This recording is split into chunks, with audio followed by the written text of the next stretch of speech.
The holiday shopping season has kicked off in the U.S., and many retailers have even broken tradition by pushing their opening hours into Thanksgiving night instead of waiting for the official start of Black Friday. Now, exactly 5 years ago, the Federal Reserve announced its own unprecedented shopping spree, but it's hardly been helping America's economy. RT's Marina Portnaya met one of those behind the experiment. He now says it was a big mistake.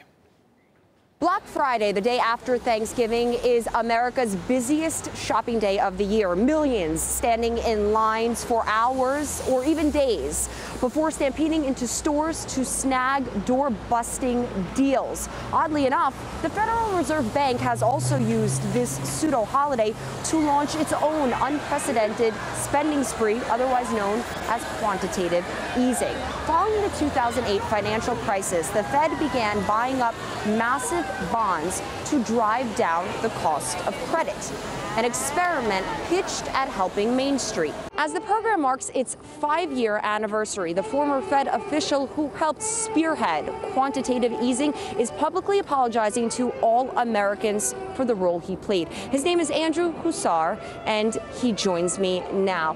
Andrew, what is so bad about quantitative easing that you felt you had to publicly apologize to the entire country? I believe we had a very big wake-up call with the financial crisis 5 years ago.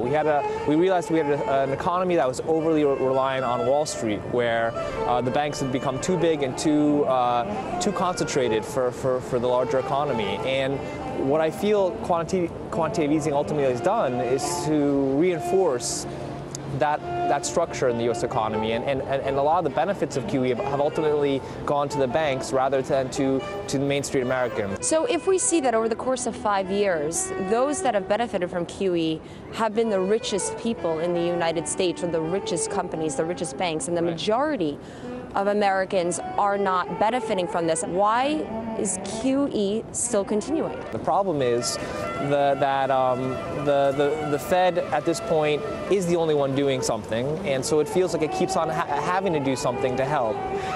My ultimate argument is what it's doing isn't not only helping, but it may actually be hurting far more dramatically the U.S. economy. All right, let's take a moment here on RT to look back at 2008 when the Fed unveiled its largest stimulus package in U.S. history.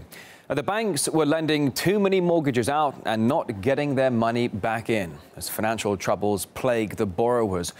Well, the Federal Reserve then comes to rescue and launches a program of massive bond purchases, printing more cash and buying the bad loans from the ailing banks.